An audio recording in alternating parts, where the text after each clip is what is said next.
Salgo de casa y dejo todo atrás. Estoy dispuesto a todo con el Señor. Hoy le obedezco porque es Dios amor.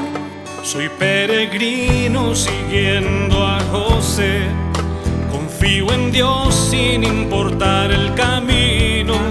Sé que hay un plan de amor para mí, que al final me salvará de Egipto. Este es mi credo, credo, credo. Grita que Dios es la razón de mi fe. Este es mi credo, credo, credo. Soy peregrino porque voy junto a Él. Voy caminando con la iglesia. Nubes de fieles van hacia Él. Testigos de amor cuentan con su vida esta historia hasta la eternidad.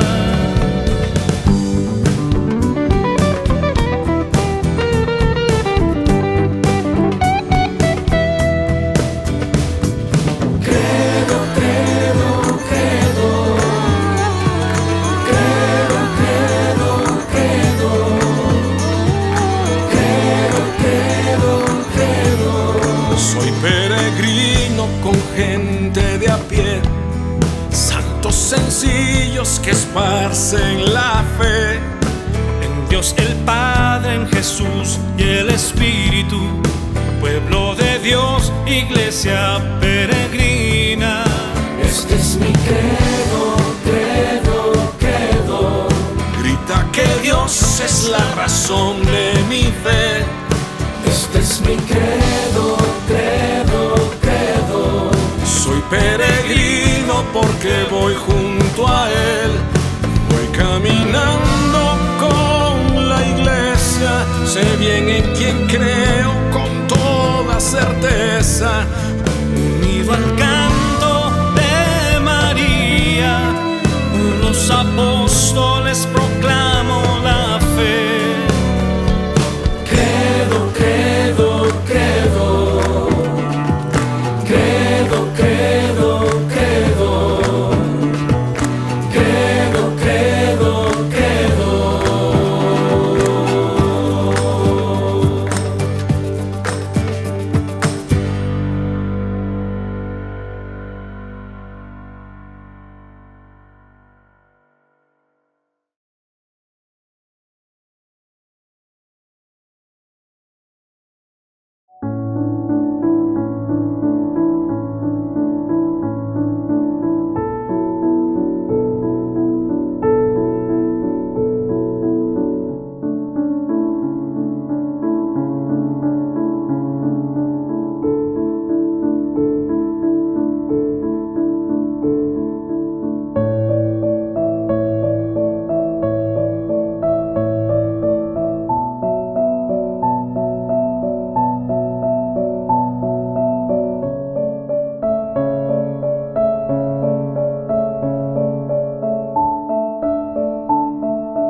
Mis queridos peregrinos, llegamos ya al día 30 de nuestra peregrinación, me parece increíble. Mañana es día de San José y estamos en un lugar precioso que a mí me fascina por muchos motivos que les voy a platicar. Estamos en el primado de Pedro. Además hoy estrené gafas, como pueden ver, porque muchos me comentaban que mis gafas eran muy feas. Un día muy especial. El primado de Pedro, queridos hermanos, es una de las apariciones, la única aparición que Jesucristo hizo después de la resurrección, y que nos refieren los evangelios en el capítulo 21 de San Juan. ¿Me amas más que estos, Pedro? ¿Me amas más que estos? ¿Me amas más que estos? Es un pasaje precioso. No lo voy a leer ahora en nuestra catequesis porque lo vamos a leer en la misa. Y además quiero decirles que ya lo habíamos anunciado, pero tenemos la gracia especialísima hoy de tener al patriarca de Jerusalén presidiendo nuestra celebración eucarística. Solo por curiosidad, el año pasado lo invité para nuestra peregrinación de octubre y no era patriarca, era administrador apostólico, que se supone que es una cosa un poco provisional. Me dijo, mira, estoy terminando, ya me voy a ir, vendré cuando se nombre al nuevo patriarca. Resulta que se fue a Italia unos días de vacaciones y mientras tanto el Papa Francisco lo nombró patriarca, así es que volvió ya en noviembre como patriarca y no lo tuvimos en nuestra peregrinación anterior, pero hoy le pedí y accedió con mucho agrado y con mucha benevolencia, cosa que le agradezco muchísimo a mi nombre y a nombre de todos ustedes. Queridos hermanos, el primado de Pedro tiene mucho que decirnos. Este lugar es hermoso, es profundo. Y para que lo puedan un poco ubicar, estamos al pie del Monte de las Bienaventuranzas. Vamos a pedir a Felipe que luego nos ponga una vista con el dron donde se ve el Monte de las Bienaventuranzas y el primado de Pedro, un lugar precioso. A 100 metros a nuestra izquierda tenemos el lugar de la multiplicación de los panes y de los peces que vimos en octubre. A 2 kilómetros a la derecha tenemos Cafarnaún, que vimos en octubre. Y como en octubre no vimos este lugar, quisimos venir aquí para hablar nada más y nada menos que de la Iglesia Apostólica. La iglesia que Cristo fundó sobre el cimiento de los apóstoles y muy especialmente con Pedro a la cabeza. Cristo desde el día 1 que escogió a algunos y los nombró, él mismo los nombró apóstoles, eran 12, nombró un colegio y luego nombró a Pedro la cabeza de los apóstoles. Aquí tenemos ya en esquema, digamos en radiografía, la iglesia católica, la iglesia que aquí estaba empezando y que ha perdurado 2000 años, no obstante los seres humanos que somos todos muy pecadores y muy inútiles, aquí está y seguirá porque es de Dios y las puertas del infierno no prevalecerán contra ella. Vamos a bajar y vamos a ver este lugar precioso, vamos a disfrutarlo, es un medio oasis. Además hoy nos tocó un día maravilloso después de varios días de lluvia. Vengan conmigo y no se me pierdan.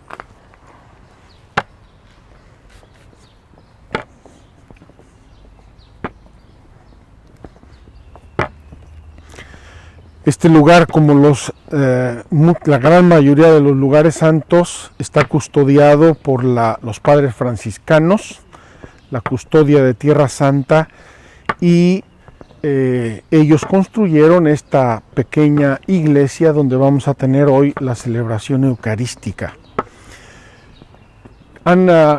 Durante los años, y recuerdo que ya fue cuando yo había llegado a Tierra Santa, han construido. Quiero enseñarles esto. Queridos hermanos, aquí hay un cartel que muestra toda la sucesión apostólica de Pedro. Pedro, Lino, Cleto, Clemente, Evaristo, Alejandro, Sixto, Telésforo, etcétera, etcétera. Todos los papas, todos los vicarios de Cristo, con una brevísima biografía. Y con hasta el Papa Francisco. Tenemos aquí, y aquí tenemos un recuerdo muy hermoso que sucedió hace un poco más de 50 años, cuando vino por primera vez un sucesor de Pedro a visitar este lugar, el Papa Pablo VI, ya canonizado, y que está aquí tocando el mar de Galilea, y aquí está en las escaleras, en la roca donde se apareció Jesucristo a los apóstoles. Se llama el primado de Pedro, obviamente, porque aquí Jesús confirmó a Pedro y le encomendó que fuera el pastor supremo de la iglesia. Quiero enseñarles por lo menos uno de estos altares, son dos. Estos altares que hicieron los padres franciscanos, con un techito, unas bancas, muy sencillo, muy bonito, muy hermoso, porque se ve el mar de Galilea en el fondo. Este altar está dedicado a San Juan Pablo II, que también estuvo aquí en el año 2000. Juan Pablo II estuvo aquí en el año 2000, Pablo VI estuvo aquí en el año 64, el primer papa que vino a venerar este lugar desde tiempos de San Pedro. Vamos a visitar el lugar, le vamos a pedir a Paula si cierra la puerta de la iglesia para que no interfiramos con quien esté allí en este momento.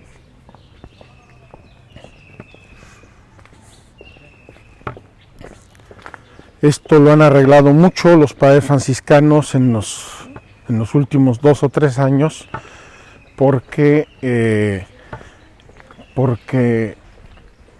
vienen muchísimos peregrinos. Aquí tienen, queridos hermanos, un pequeño anfiteatro, no tan pequeño, caben unas 300 personas, que me parece espectacular, precioso, y que tiene aquí un altar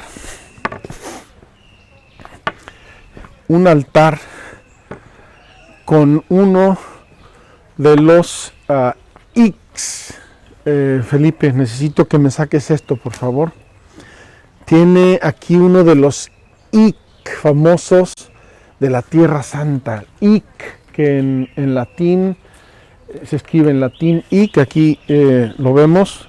Felipe, sácamelo, por favor. Ic significa aquí. Este Ic lo vemos en la Tierra Santa por diversos lados y y significa aquí. Aquí dice el amor de Jesucristo encomendó a Pedro el primado. Aquí, queridos amigos, es este aquí en Tierra Santa. Parece una palabrita pequeña, ¿verdad? Aquí lo decimos con tanta sencillez y tanta simplicidad, pero significa tanto cuando nos está diciendo que el Hijo Eterno de Dios, aquí hizo algo. Es decir, cuando conectó la eternidad con el tiempo, cuando conecta la santidad con el pecado de los hombres, cuando conecta la gracia y nuestra situación desgraciada antes de la redención, antes del amor, antes de todo lo que Jesucristo hizo por nosotros.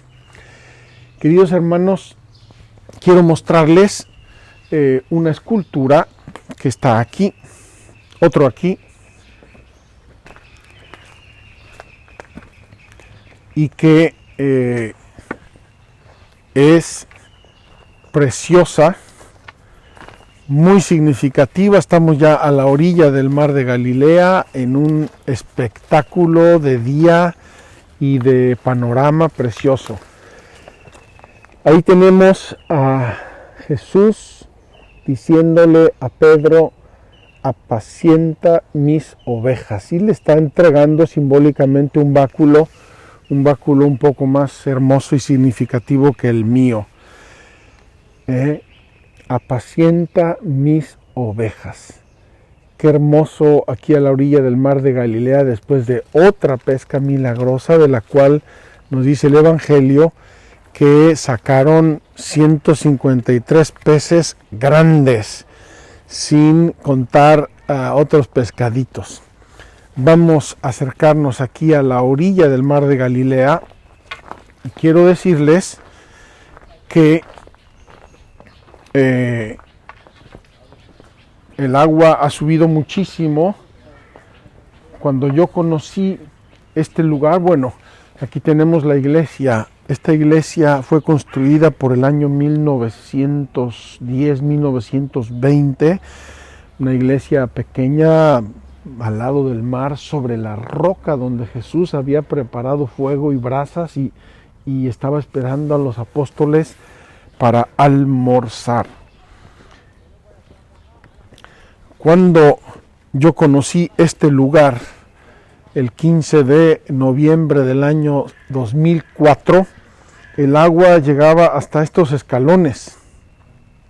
Llegaba hasta estos escalones y miren, casi llega ahora, solo que han puesto aquí mucha grava los franciscanos, un poco también por defender el lugar. En los años pasados, que hubo mucha sequía, aquí se hizo una playa como de 150 metros, pero el agua ha recuperado, estamos bastante cerca del nivel máximo del agua. Debajo de esta grava, queridos peregrinos, hay unas piedras, antes se veían pero ahora están cubiertas por la grava, unas piedras importantísimas, porque una famosa peregrina de nombre Egeria, una peregrina gallega de nombre Egeria, que estuvo por aquí en torno al año 370, dice que aquí se reunían ya los cristianos en aquellos años, se reunían a celebrar el primado de Pedro, y ella, esta Egeria, nos habla de esas escaleras. Acércate, Felipe. Nos habla de esas escaleras y nos habla de esas piedras que ahora no se ven, no se pueden ver, que quedaron aquí debajo de esta grava. Muy importante, muy hermoso lugar, citado por Egeria, repito, ya con tradiciones cristianas consolidadas hacia el año 370.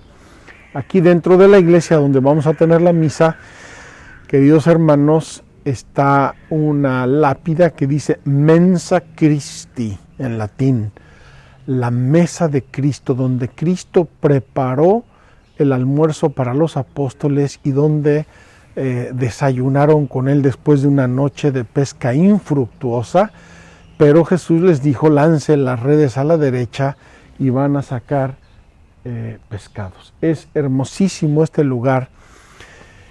Les mencioné antes que para mí es muy significativo y quiero comentarles el por qué. Aquí al lado, en una casita que tenemos a la derecha, una casa de unas monjas italianas que se llama Fuentes de Agua Viva, porque hay muchas fuentes. En esa casa pasé yo aquí la primera noche en el mar de Galilea, el martes 15 de noviembre del 2004.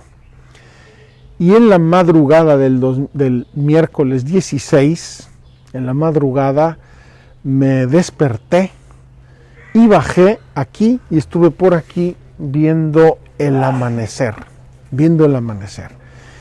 Y en la contemplación del amanecer, de repente llegó por aquí un pescador con una barquita de remos y empezó a lanzar sus redes.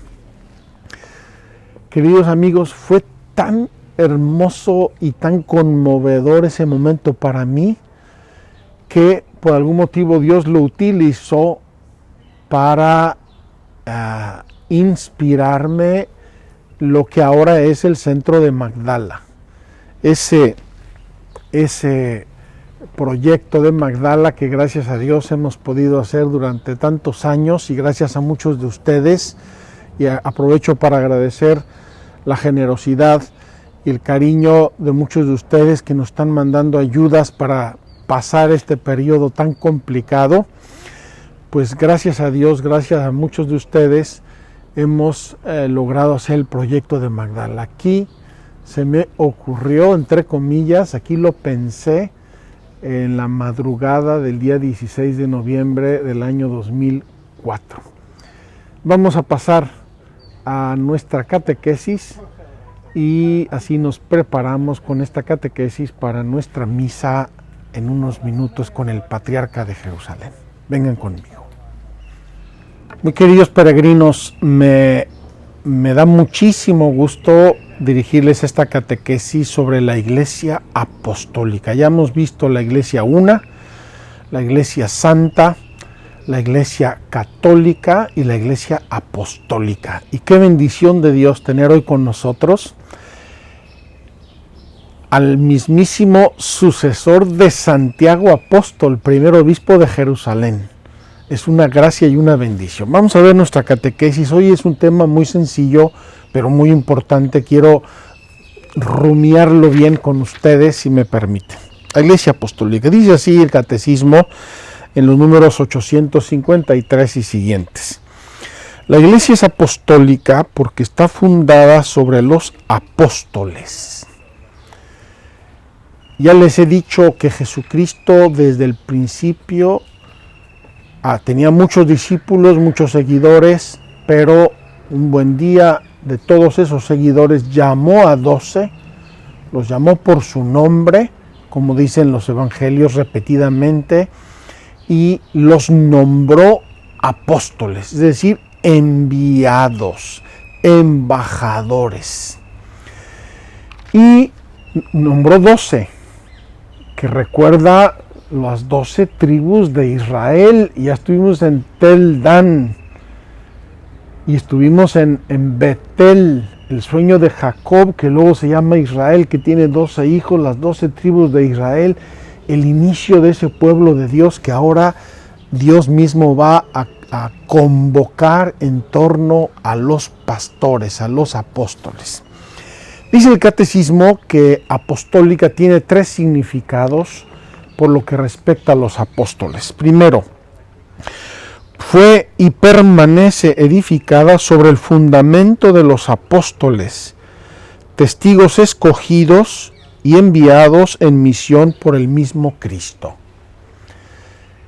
Todo el cuerpo de la Iglesia desde el día 1 se estructuró en torno a estos 12. Los hechos de los apóstoles nos van a referir el inicio de toda esta actividad de los 12. No habla mucho de todos, pero nos va a referir esta actividad de los 12, con lo cual se establece la Iglesia, nace, se estructura desde el inicio. Segundo sentido, porque la Iglesia guarda y transmite con la ayuda del Espíritu Santo que habita en ella la enseñanza, el buen depósito, las sanas palabras oídas a los apóstoles. Hermanos, Cristo muere en la cruz, sepultado, resucita, se aparece varias veces, se va al cielo. Y quedan 12 testigos cualificados, testigos, los que vieron, los que tocaron, los que oyeron, los que comieron con Él después de la resurrección. Y no eran los únicos, desde luego, pero eran los llamados por Cristo para hacer la estructura de la Iglesia. Por lo tanto, lo que ellos nos transmitieron con la fuerza del Espíritu Santo y la luz del Espíritu Santo es la base de la Iglesia Apostólica. Finalmente, sigue siendo enseñada, santificada y dirigida por los apóstoles desde la vuelta de Cristo, gracias a aquellos que les suceden en su ministerio pastoral. Queridos hermanos, nuestra veneración y nuestro amor por los obispos es porque son sucesores de los apóstoles. Y ya les expliqué que ser sucesor del apóstol es que uno consagró al otro y el otro al otro y el otro al otro, y así de modo personal, ininterrumpido, durante 2000 años. Y todo esto por un mandato o autorización del Papa, pastor supremo de la Iglesia y vicario de Cristo. ¿Cuál es la misión de los apóstoles, por tanto? La misión de los apóstoles es la de ser enviados.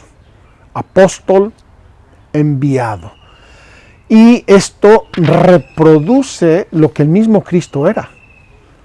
Dice Jesucristo a los apóstoles reiteradamente, el Evangelio de San Juan lo dice muchísimas veces. Así como el Padre me envió, así yo os envío a vosotros. Así como le oí a mi Padre, así os hablo yo. Así como vi hacer cosas a mi Padre, así yo también las hago. Y le va a pedir Jesús a los apóstoles que hagan lo mismo. Lo que yo os enseñé, lo que yo os mandé, lo que yo os instruí, eso transmitidlo a los demás. Esa es la misión de los apóstoles. También esta misión, Cristo dice de sí mismo que no ha hecho nada por su cuenta, sino que todo lo que recibe del Padre es lo que hace. Por tanto, los apóstoles saben que están calificados o cualificados por Dios como, y vamos a ver los términos que los mismos apóstoles se aplican a sí mismos, ministros de la nueva alianza, ministros de Dios, embajadores de Cristo, servidores de Cristo y administradores de los misterios de Dios. Queridos hermanos, basta un momento de reflexión para pensar que ningún ser humano se atrevería a adjudicarse estos títulos y estos nombres si no fuera porque Cristo lo quiso y Cristo lo mandó y porque Cristo lo sostiene, lo sigue sosteniendo a través de su Espíritu Santo. En el encargo dado a los apóstoles hay un aspecto intransmisible. Hermanos, los 12 apóstoles y Matías también como sustituto de Judas, tienen un dato que no pueden transmitir a los demás. Y es el de haber sido testigos oculares, testigos presenciales de toda la vida de Cristo y sobre todo testigos de su resurrección. Quiero recordarles que San Pedro, en el capítulo 1 de los Hechos de los Apóstoles, o sea, al inicio de la iglesia, dice: Judas traicionó a Jesucristo y acabó como acabó, y es una pena, estamos todos muy tristes, pero hay que nombrarle un sustituto. Y dice, vamos a elegir entre los hermanos, vamos a echar a suertes entre los hermanos quién va a sustituir a Judas. Proponen candidatos, Bernabé y Matías, y de estos dos echan a suertes y eligen a Matías. Matías, sucesor de Judas, sustituto de Judas como apóstol de Jesucristo. Pero Pedro puso dos condiciones. Alguno de aquellos que estuvieron con nosotros desde el inicio, desde que Juan bautizaba, y estuvieron con nosotros todo el tiempo. Primera condición. Segunda condición, alguno que sea testigo de la resurrección de Cristo. Me parece bellísima estos requisitos que pone San Pedro, porque van a expresar la solidez, el cimiento sobre el que está apoyada la iglesia. El testimonio apostólico, hombres que estuvieron con Cristo y que acompañaron a Cristo y que experimentaron todo, milagros, enseñanzas, debilidades, problemas, luchas, ataques, persecuciones, hasta la muerte, pasión, muerte y resurrección de Cristo, y que recibieron el Espíritu Santo o lo van a recibir el día de Pentecostés. Me parece una cosa maravillosa. Este aspecto no lo pueden transmitir porque no pueden transmitir una experiencia. Van a transmitir los poderes, van a transmitir la doctrina, y la iglesia va a empezar a recoger de los apóstoles sus enseñanzas. Ya les dije, las enseñanzas fundamentales de los apóstoles es lo que contienen los evangelios y la tradición viva de la iglesia. Los obispos como sucesores de los apóstoles. El catecismo nos presenta solo 2 números sobre este tema. Vamos a leerlos.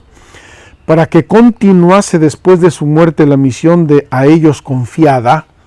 Ya les dije en otra ocasión, los apóstoles no eran inmortales.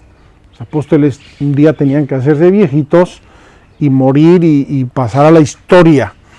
Entonces, si ellos van a morir, ¿qué va a pasar con estos cimientos de los apóstoles? ¿Qué hace la iglesia con esto?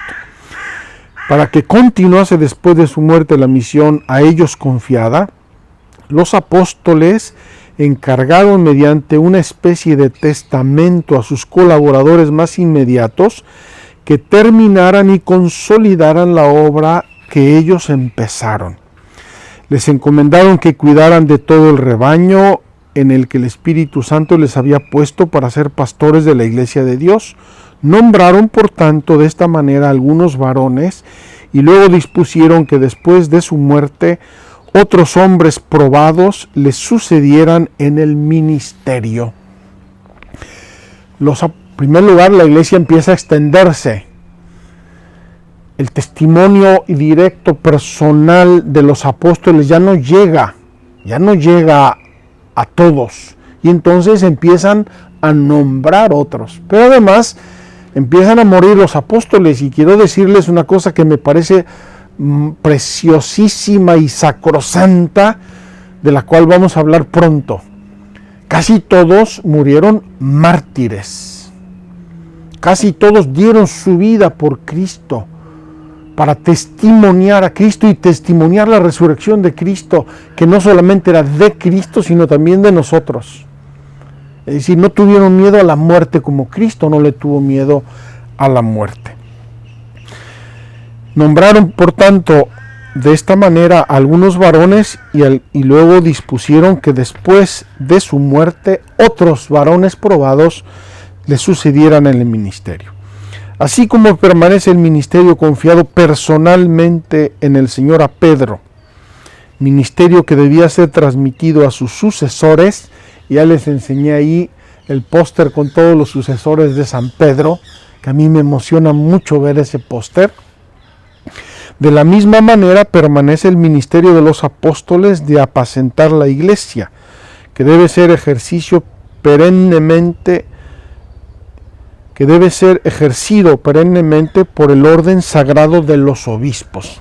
Por esto, la iglesia enseña que por la institución divina, esto me parece muy importante, por institución divina, porque así lo quiso Dios, así lo mandó Jesucristo, verdadero Dios. A veces ha habido y sigue habiendo en la iglesia alguna tentación en algunas personas. ¿Y por qué no se nombran mujeres obispas? Mire que los luteranos tienen obispas, pues que los luteranos hagan lo que quieran. La iglesia católica, fiel a los designios de Dios, no del último iluminado que salió no sé de dónde, fiel a los designios, a los mandatos de Cristo, verdadero Dios y verdadero hombre, determinó que eran varones y mandó que fueran ellos los sucesores de los apóstoles. Por eso la iglesia enseña que por institución divina los obispos han sucedido a los apóstoles como pastores de la iglesia. El que los escucha, escucha a Cristo. El que en cambio los desprecia, desprecia a Cristo y al que lo envió. Queridos hermanos, la obediencia de la fe y la obediencia a los pastores, la reverencia que debemos a los pastores, el amor a nuestros pastores que en la iglesia siempre ha existido y a mí me edifica mucho y verdaderamente me conmueve que a mí, por ser sacerdote, mucha gente me quiera, no me conocen, no saben mi nombre, pero me dicen, padre, ¿usted es padre? Sí. Ah, padre. Y me conmueve mucho porque la gente no ve en mí a mi persona, sino que ve en mí un representante de Cristo. Esto vale para los sacerdotes, pero vale a título propio para los obispos, porque son los obispos los sucesores de los apóstoles. Los sacerdotes colaboramos con los obispos en su misión. Somos colaboradores de los obispos. Ya les dije que el obispo es el vicario de Cristo en su diócesis. Cada obispo en su propia diócesis es el vicario de Cristo y es el que tenemos que reverenciar como sucesor de los apóstoles y vicario de Cristo. Este breve apartado de la Iglesia Apostólica tiene otro tema que me parece bellísimo, queridos hermanos. Miren, a ver si logro expresarlo bien como quisiera. Si nuestra iglesia fuera una iglesia de futbolistas, pues todo el mundo sería un tifoso del fútbol.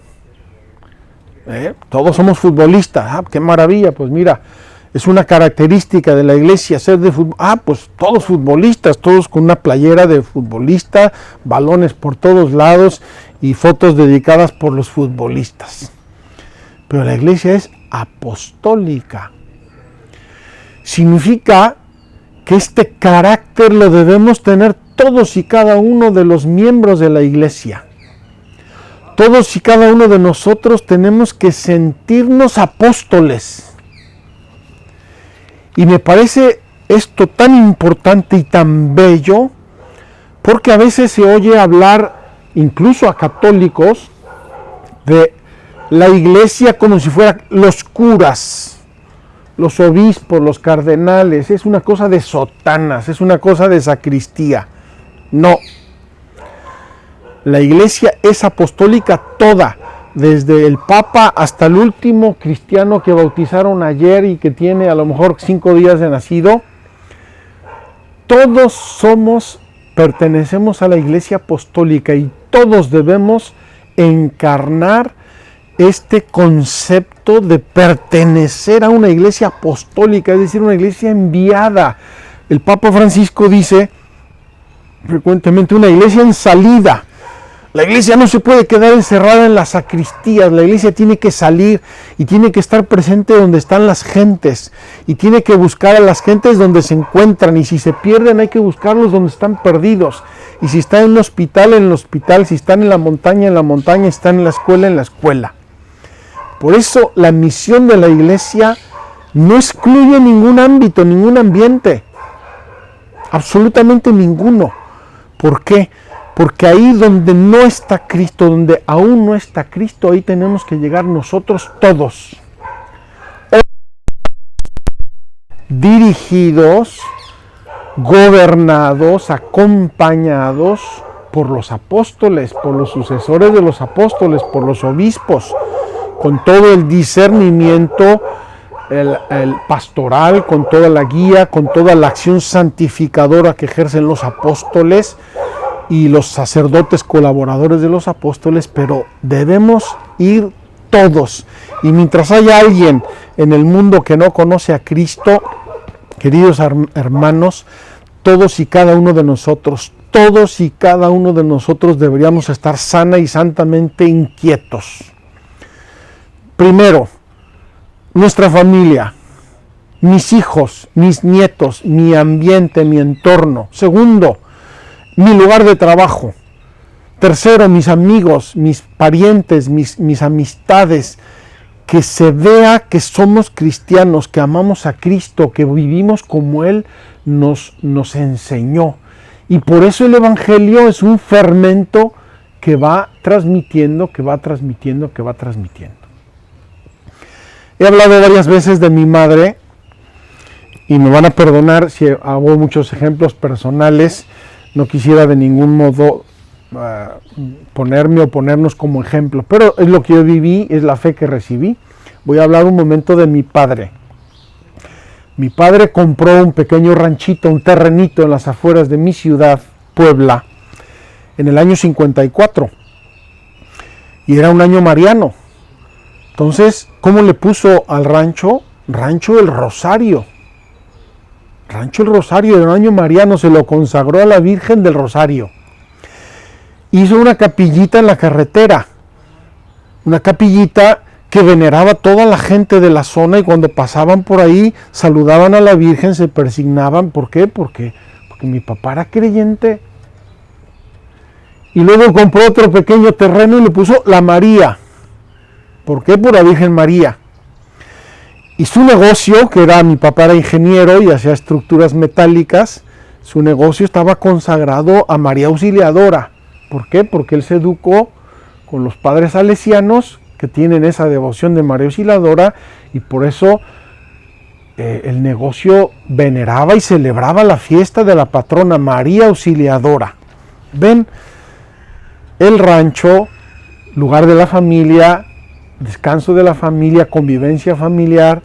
El negocio, lugar del trabajo, con una presencia. A mí me encanta eso. Hace pocos años estuve en México, un 12 de diciembre, y fui a visitar al embajador de Israel. Entonces desayuné con el embajador de Israel, muy querido amigo, muy linda persona, y al salir nos subimos en el auto y arrancamos, y había policía que estaba vigilando la residencia del embajador, como todas las residencias de los embajadores. Y salimos, y en la primera esquina se empareja a nosotros el coche de la policía y se nos quedan viendo, y yo me asusté. Y dije, ¿qué pasó? ¿Qué hicimos? ¿Verdad? Y bajan la ventanilla los policías y nos dicen, ¿usted es sacerdote, verdad? Sí, soy sacerdote. Oiga, mañana es la fiesta de la Virgen de Guadalupe. ¿No quisiera venir a nuestra delegación y celebrar la misa por nosotros y nuestras familias? Dije, claro, con muchísimo gusto, me encantó. ¡Qué maravilla! Esos policías son católicos, aman a la Virgen y quieren celebrar a su Virgencita el día de Guadalupe. Todos estos gestos, amigos y hermanos, la presencia de Dios, de la Virgen, de los santos, el nombre de nuestros hijos, la celebración de las fiestas cristianas, el ambiente cristiano de donde nos movemos, expresa que nos sentimos parte de una iglesia que es, por constitución, apostólica. Si además de eso iniciamos apostolados, y conozco muchísima gente que ha iniciado apostolados, se reúnen a rezar el rosario con las familias de su barrio, dan catecismo en la parroquia, van a visitar a los enfermos, ayudan a las monjas de la Madre Teresa, van a hacer misiones en Semana Santa, van a hacer misiones juveniles, etcétera, etcétera, etcétera. Expresamos que somos miembros de una iglesia que esencialmente es apostólica. El mandato de Jesucristo, id por todo el mundo y predicad el Evangelio, se lo dijo a los apóstoles, pero en los apóstoles nos lo estaba diciendo a todos los que íbamos a creer en la iglesia de Jesucristo. Vamos a terminar brevemente porque está ya el patriarca, acaba de llegar el patriarca de Jerusalén para nuestra misa. Quiero simplemente decir que esto nos invita también a trabajar por la unión de la iglesia, por la unidad de la iglesia, la unidad entre los católicos, la unidad con los cristianos, la unidad con las gentes de buena voluntad. Tenemos que hacer un frente común por la causa del hombre, por el mundo, incluso como el Papa nos ha invitado con toda razón, por la naturaleza, defender el mundo, nuestra casa común. Y esto porque somos miembros de una iglesia apostólica. Quiero terminar con una frase del Apocalipsis, queridos hermanos, que ve la iglesia cumplida, gloriosa, terminada en el Apocalipsis. Y dice así el Apocalipsis en el capítulo 21, de los versículos 9 y siguientes. Dice: entonces vino uno de los 7 ángeles que tenía las 7 copas llenas de las 7 últimas plagas y me habló diciendo: ven, te voy a enseñar a la novia, a la esposa del Cordero. Me trasladó en espíritu a un monte grande y alto y me mostró la ciudad santa de Jerusalén que bajaba del cielo de junto a Dios y tenía la gloria de Dios.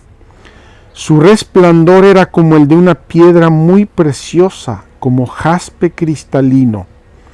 Tenía una muralla grande y alta con 12 puertas, y sobre las puertas 12 ángeles y nombres grabados que son los de las 12 tribus de los hijos de Israel.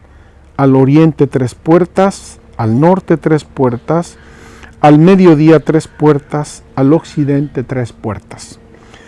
La muralla de la ciudad se asienta sobre 12 piedras que llevan los nombres de los 12 apóstoles del Cordero.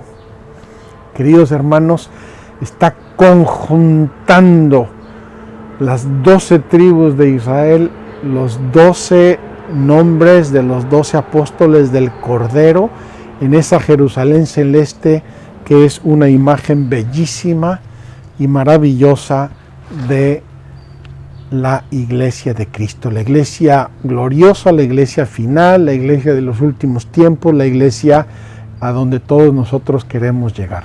Trabajemos muy unidos a nuestros pastores, amemos a nuestra iglesia, defendamos a nuestra iglesia, seamos prudentes y discretos también en sobrellevar los problemas de nuestra iglesia, porque los ha habido, los hay y los habrá, pero nosotros somos sus hijos amadísimos, y extendamos nuestra iglesia con nuestra vida, con nuestra acción, con nuestras convicciones de buenos católicos.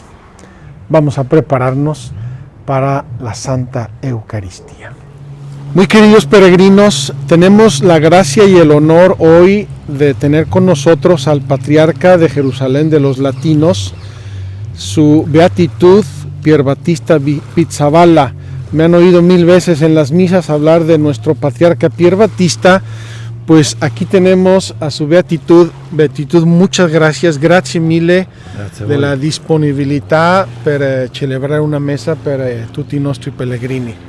È un piacere per me, un onore anche, poter incontrare, anche se in maniera virtuale, i pellegrini di lingua spagnola di tutto il mondo. Es un gusto para mí, dice su Beatitud, encontrar a los peregrinos, aunque sea virtualmente, de lengua española de todo el mundo. Beatitud, una pregunta muy simple pero muy profunda. Estamos haciendo una peregrinación sobre la fe. ¿Qué le diría usted a los peregrinos, a la gente de hoy, para vivir su fe, para defender su fe?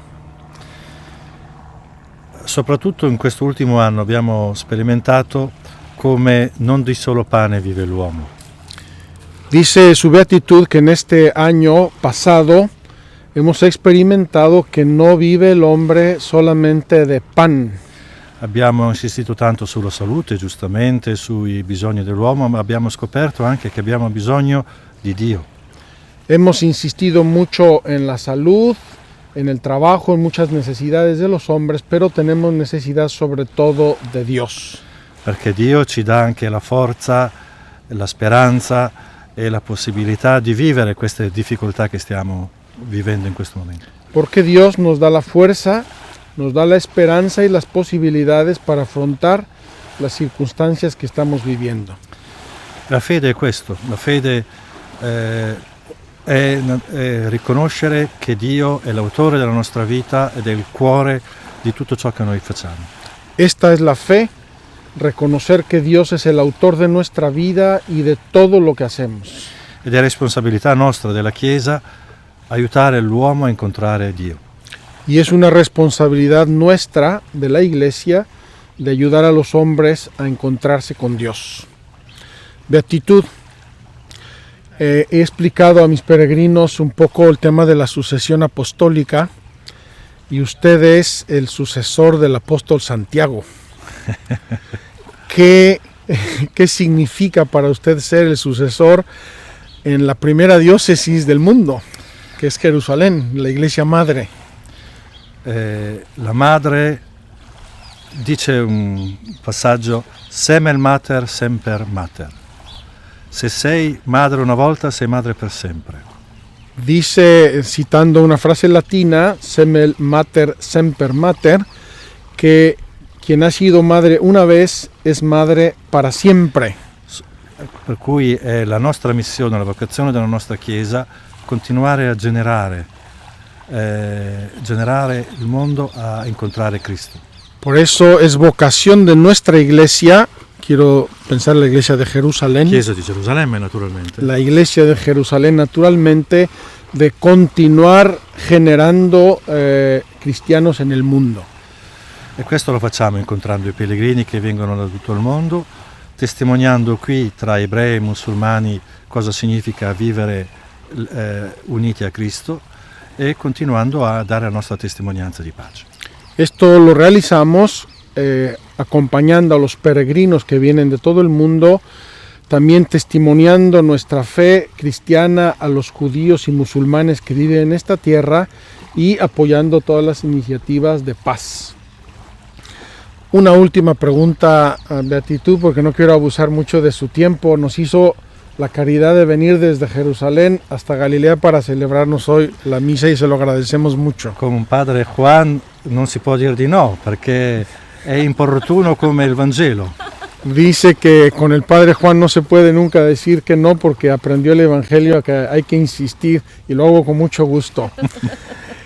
La Tierra Santa ha vivido este último año quizá un periodo nunca visto, por lo menos en siglos, que no haya ni siquiera un peregrino en la Tierra Santa. Un año muy triste y muy difícil, sobre todo para los cristianos. No quiere dirigir una invitación a nuestros peregrinos virtuales para que cuando puedan vuelvan a la Tierra Santa y vengan a experimentar esto. I pellegrini non sono ospiti, fanno parte della nostra Chiesa, quindi appena i confini apriranno vi chiedo, vi prego di venire qui per costruire la sua Chiesa, la Chiesa di Gerusalemme nella sua completezza. Dice su beatitud que los peregrinos no son huéspedes aquí, sino que son miembros de nuestra iglesia. Y por eso dice con emoción, les pido, les ruego que cuando se pueda, se levante esta situación y puedan venir a Tierra Santa, vengan, porque con ustedes, con los peregrinos, nuestra iglesia madre de Jerusalén está completa y se siente con todos sus hijos. Muchas gracias, Beatitud. Vamos a proceder a la Santa Misa. Le agradezco mucho de parte de tantos peregrinos. Nos está siguiendo gente de todos los continentes y ciertamente de todos los países de habla española. Así es que me permito expresar a nombre de todos y cada uno nuestra gratitud, nuestra estima y también nuestras oraciones. Tiene una responsabilidad muy grande. La Iglesia de Jerusalén, la Iglesia Católica de Jerusalén, comprende Jordania, Israel, los territorios palestinos, Chipre. Basta. Y no sé si algo más. Basta. Ya basta con eso. Es una iglesia muy compleja por diversos motivos y le aseguramos también nuestra oración con mucho gusto. Gracias a ustedes.